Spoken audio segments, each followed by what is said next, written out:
Hey, I am here. It's almost Sukkot. I'm wearing my yellow jacket because I'm hoping and expecting that it's going to be a beautiful Sukkot holiday, weather-wise.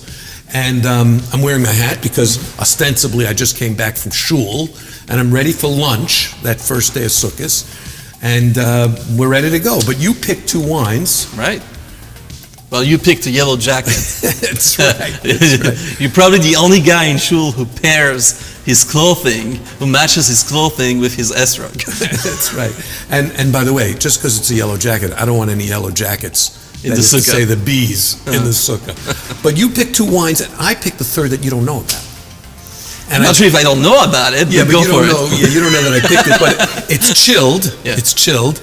And it's one of my favorite wines, and you know I'm a white wine freak, yes. Right? Everybody knows that Jay Buxbaum's a white wine freak.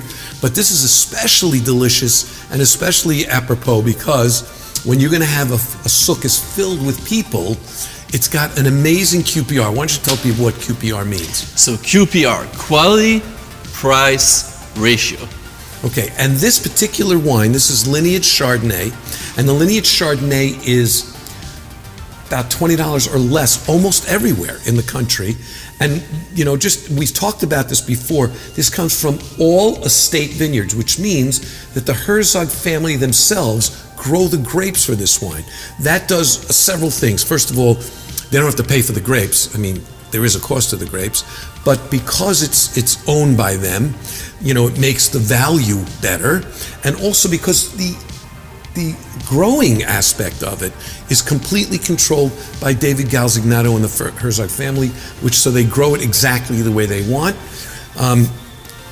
Tell me about this wine. Okay, so this is a classic California chard. It undergoes malolactic fermentation, which gives it its creamy, slightly buttery taste to it. But what I really love about it, because sometimes, for me at least, that buttery taste and also the influence of the oak aging is a little bit too much for me. In this particular case, with the Lineage Chardonnay, it's perfect balance. Beautiful acidity, let's delicious open it. flavors. And you know what? We often talk about all the wines, but we don't tell people enough about stuff that they can actually use at home. So this is a corkscrew. I've done this before. Take out the knife. I always cut it from the second lip, not the first. Right. Because this way you don't have wine going over metal. I close the knife, open up what looks like the bottle opener, put the corkscrew coil, we call it the worm in wine speak. Put the worm in the center, right there, right in the center, okay? And then instead of pulling it, we use this as a lever. It's a two-step lever. The first step is that, brings it up halfway, and the second step is that, brings it up all the way. And let me pour you some. Absolutely. Nice and fresh. Thank you, sir. And this vintage is 23. Mm-hmm. Oh, beautiful lemon, reminiscent of your jacket. Wow. So, you know, you're right. It not only has that creaminess and the vanilla, but it has the structure from that lemoniness that keeps it fresh and lively, as well as creamy and vanillaed. You guys watching this at home, if you notice, I suck the wine through the air in my mouth, and one of the reasons that is because it aerates it even more and it gives it more flavor, and I swish it around to all parts of my tongue. So again, try to do that, you know, try to practice that and do that. Eventually it'll become rigor, it'll eventually become natural to you. What do you think of the wine? You taste how refreshing it is and how long the finish is. Like, I probably finished swelling this wine at least a minute ago, and the taste is still there. It's lingering and lingering. That's what you call a long finish. You know, when you read tasting notes, this wine has a long finish. It's the aftertaste. How long it stays with you. The taste stays with you. Yeah. And you know what I love about the long finish ideology is that not only do you try to recognize whether it's a short or long finish, but is that long finish a pleasant one? Mm-hmm. And in this case, it certainly is. Wow. So Herzog Lineage Chardonnay from their estate vineyards, malolactic fermentation, malolactic. Learn this at home. Where do you hear the word lactic from? Milk, right? Whoa, wait a minute. Does that make this wine milchic? No, it doesn't make it milchic. It transfers, even milk has that they call lactic acid, which happens to be milchic in milk, but in winemaking, the second fermentation, first fermentation is sugar to alcohol, the second fermentation is malic acid to lactic acid, and that gives it that creaming. A lot of people think that all acids are sharp. Well, guess what? Lactic acid is smooth and creamy. And so I hope you learned something from that. So Gabe, you picked another two wines. The other two wines you picked. So why don't you tell me about them? Of course. I tried to do some research beforehand, but you know these wines better than I do. Let's go to France, to the Loire Valley, Sancerre. So many of you, I'm sure, have tasted and enjoyed Sancerre in recent years. And usually those wines are white, and there are Sauvignon Blanc. There's also the Rosé from Sancerre, which this one is related to. So red wine from Sancerre is made from, guess which variety? Pinot Noir. Pinot Noir, that's right. So in the Loire Valley, you have 4 star varieties. Sauvignon Blanc, Pinot Noir, red, and then Chenin Blanc and Cabernet Franc. Those are the 4 varieties. So in the Sancerre appellation of the Loire Valley, white is Sauvignon Blanc, red is Pinot Noir. And you get a very interesting profile, which is reminiscent of Burgundy. Reminiscent? I have to make fun of you at least once. Go ahead. Reminiscent. Reminiscent of Burgundy. And we're up to the second, I'm up to the second course in the meal. So I made kiddush, so I'm going to take off my hat. And we're going to go. There we go. We're going to chill out a little bit more at the table here. Ostensible, Sukkah's table here. And then just smell this. Just take a look. You could tell that it's not your classic Cabernet Merlot or Syrah by the color. The color is like much lighter. Yeah, the beautiful like cherry red color. Wow. And you actually get a little bit of, and I don't mean this in a bad way, a little bit of mustiness, but also cherries. Cranberries, but not aggressive in this case. No. Not aggressive in this case.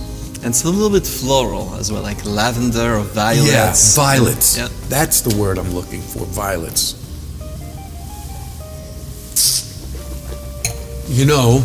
This is perfect for that second dish, chicken. And, if you're going to have meat or something like that, we're going to get to a meat one, right? But it's a lighter red, but still it's got tannins on the gums. So it's a serious wine. And by the way, Villebois in general is known for their absolute highest quality wines, especially in their whites, but obviously now in their reds too. And tell me, people want to know, I tell everybody what the Herzog Lineage Chardonnay goes for, $20 or less in most places. That's right. Tell me about the price on the Sancerre. On the Sancerre, it's about $30, maybe between $30 and $35. Wow, that's not bad at all. So it's still accessible, but it is not mevushal, right? It's not mevushal. Whereas the Lineage is. Whereas the Lineage is, correct. Wow. Most of the Villebois wines, by the way, are mevushal. This is one of the 2 or 3 that are not. What I found, and all of you out there should listen to this, what I found is that in general, Pinot Noir, because of its delicate nature of a grape, very thin skins, very light color, lends itself more not to be mevushal than other wines that are more sturdy, hardy, Chardonnay, Cabernet, Syrah, etc., even Merlot. And so a lot of wineries that do lots of mevushal wines are reticent to do Pinot Noir that is mevushal, and this is, I guess, one of them. Yeah, that's correct. All right, what's next up? Going to Israel. Oh my goodness. You picked a winner, baby. Oh, yes. So this is arguably, and I'm sure that a lot of people are going to argue with me on this, this is arguably the best mevushal Israeli red. It's from Tabor Winery. It comes from the Galilee. Specifically, there is an area called Malkia, where they have a few beautiful vineyards. And that area, unfortunately, has been hit by Hezbollah rockets and missiles quite a few times over the past year. And I hope that this vineyard is in good shape nonetheless. And it's making such great wines that it would be a shame, of course, certainly for the winery and for the people who work there, but also from a wine perspective, it would be a shame if we didn't have this wine anymore. This is one of those wines that I think it's this wine. Yeah, it was this wine, the Wine Spectator at the Wine Experience, which is a not kosher, not Jewish magazine and event, the Wine Experience. You can only be in the Wine Experience if you're invited by them. Correct. And only 2 Israeli wineries, both of them from the north, were ever invited to the Wine Experience as far as I remember. One of them was this one, and it's also only one wine that they're allowed to show, and I believe it was this wine that they showed. I'm not sure it was the Mevushal one, but I wouldn't be surprised if it was. So I think it was not the Mevushal one. So this used to be, I think before the 2014 vintage, used to be not Mevushal, and since then they made a separation. Here's a wonderful thing about having the Pinot Noir right before this. Look at the difference in color. So much darker. Oh my gosh. One of the things that you can tell about how deep and dark a wine is, when you have a stem glass, again, I'm teaching you guys something for your use at home. When you have a stem glass, you want to know the depth of color, all you do is look down into the center of the glass. If you can see, let's call it a 1, 2, 3.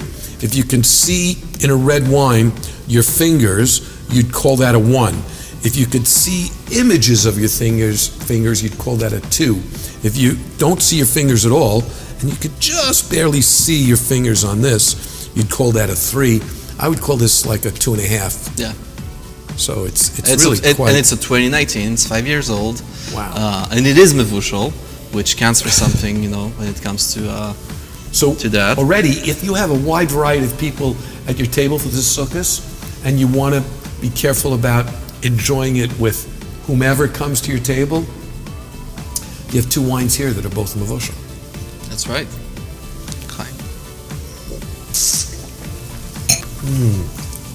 You know what? Watch this. I'm not going to spit this one. Baruch atah pri hagafen. Amen. Delicious. Wow. Great balance. Beautiful, healthy fruit, juicy, tannins that are not too aggressive, great acidity to really keep it fresh. When was this released? A few months ago. Only a few months ago? Only a few months ago. You know what? I really am impressed with Tabor for waiting, because very often a lot of these big juicy wines are released too early, and they're great, but you have to take them home, taste one, and then put the rest of the case away. In this case, it's at the beginning of its drinking window. Correct. And I think it's got at least another 5, maybe 8 years to go, where it'll stay in the top of that bell curve. But still, wow, is it tasting delicious right now. And especially, for restaurants or caterers, very important to have wines that are, ready to drink and enjoyable now for their customers. I actually had this specific wine at a bar mitzvah a few months ago, and people were enjoying it so much, really enhanced the simcha. Look, we just picked 3 wines for Sukkos. Sukkos is not here for us yet, otherwise we couldn't be filming, obviously. But I will tell you that, we ended with an Israeli wine from the north. Our hearts and prayers go out for all that is happening up there and all the challenges up there and throughout Israel right now. This is really great and quite informative. Thank you, Gabe, for picking those 2 wines, and I hope you don't mind my pick. I love your pick. All right, well, have a good Yontif, everybody. And, you can wear yellow jackets, but let's keep the yellow jacket bees away. Have a good one, everybody. Chag Sameach. That's my favorite lineage, by the way. It's unbelievable. Yeah, mine too.